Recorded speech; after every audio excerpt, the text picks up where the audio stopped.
going on, beautiful Jellyfish? It's Tracy. If you can't tell, I'm in a totally new location because I just moved from New York to Austin, Texas, in case you weren't aware.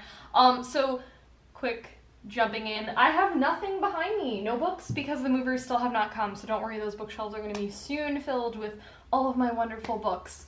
I have really nothing in here, and I'm also borrowing Paul's chair right now, so I can tell that there's clearly a color difference. My chair is going to be white, so it's going to be a little bit more basic. This is like a super high-tech gaming computer. It's got this little pillow. It's kind of cool, but it's way too fancy for me, and I don't need anything fancy. So yeah, this is my friend. I'm gonna probably spin a little bit because I'm really not used to sitting in a chair like this. So that.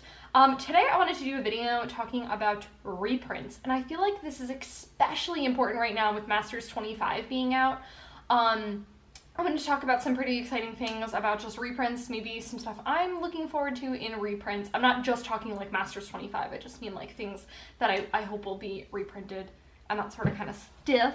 And also too, on an unrelated note, I just got a smartphone, this is my first smartphone ever, and I'm 23 years old, so just saying, this is kind of monumental, and I just got an Instagram, so I'm going to link it down below if you want to follow me on Instagram. I can't even tell what kind of stuff I'm going to post. It's going to literally just be my life, and it's going to be everything. So yeah, but yeah, I got the Samsung Galaxy SE, and it's really, really pretty. Can we talk about this for a minute?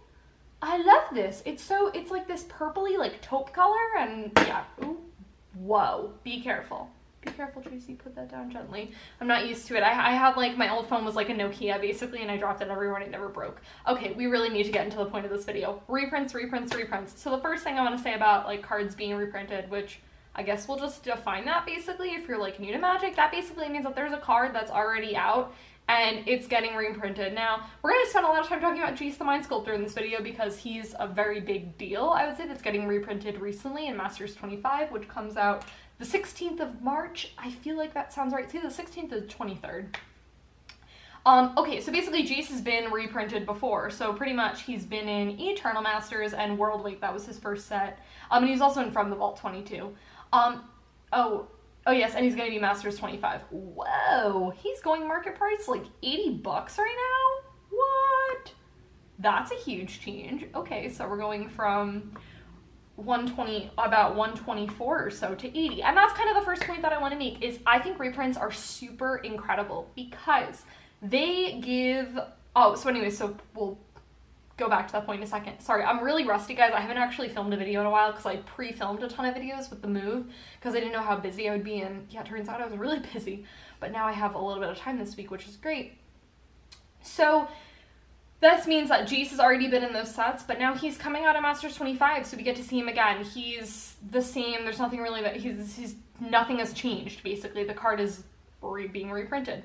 So the first point is really that reprints help with price. Now, my whole thing is some people get super salty about this, and I talked about this in some video a while back, I can't remember which, about how I get really excited when cards are getting reprinted because, hey, this means that we all have access to finding a card like Jace, who's normally very expensive.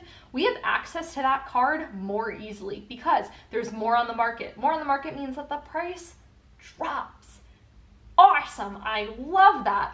That makes me so excited because I don't even want to say like it gives you guys more access to cards. No, it gives me access to cards too. This means that I have a higher likelihood of finding Jaces. When I go into a card store and I'm looking to trade them, I know that more people are going to have Jaces, for example. Now, I'm just picking on Jace, but I'm saying that this is a widespread thing. Let's talk about Tarmogoyf. Tarmogoyf's a really fantastic example. Tarmogoyf's been in like every Masters set, and it probably will be in like every Masters set, and if it's gonna be a Masters 25, I'm honestly shocked that he hasn't been spoiled yet, because at the time that I'm filming this video on Monday for reference, it's going up on Thursday.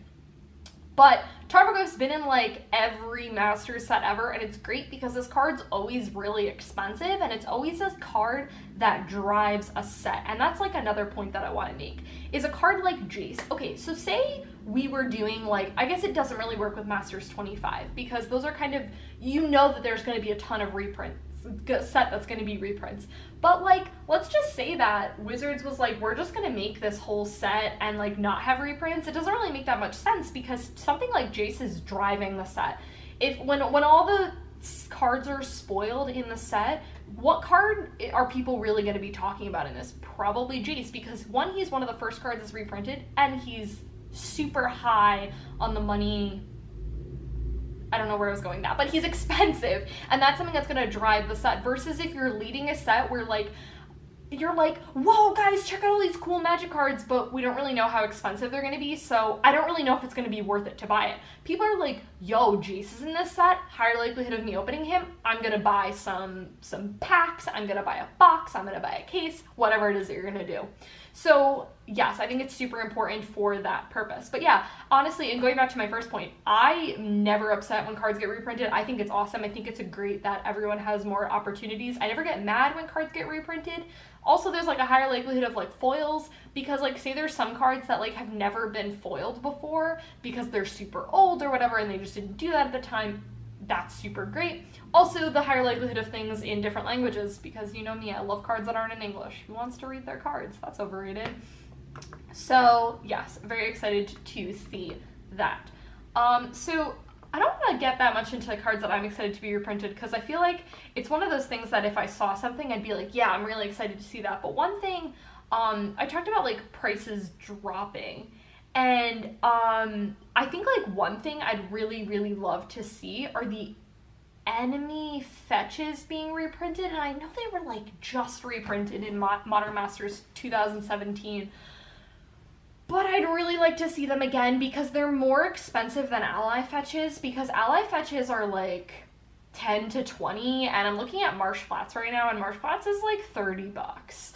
And I'm gonna need like mad fetch lands, and paying 30 bucks for that. So this is what I'm talking about, is the more times you're gonna reprint something, generally the price is going to go down. Cards that maybe aren't as expensive, maybe like $1 rare or something like that, and Wizards is like, yo, we're gonna reprint this card. Now some people are gonna be like, that's just dropping the value of the set.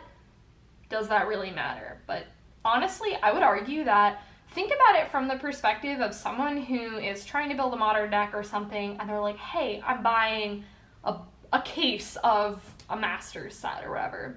Just saying, it's gonna be tough. It definitely is. But even from like a drafting perspective, say you're like, hey, like, I'm gonna go drafting a couple times and I'm gonna collect some cards and I'm trying to build the deck. And, you know, you're building like whatever in Modern. You know, say like the buddy lands, like, all right, let's talk a land like Glacial Fortress. Now, this is a really sweet land. These types of lands, people use these like all the time in Modern, and they're really fantastic. They're not very expensive. They're like $3. Some of them are like a little bit more expensive, like $5. They're really not gonna break your bank. To see a card like this reprinted, I'm not saying it needs to be reprinted. This was printed in Ixalan, actually. Oh, that's cool. I didn't know that.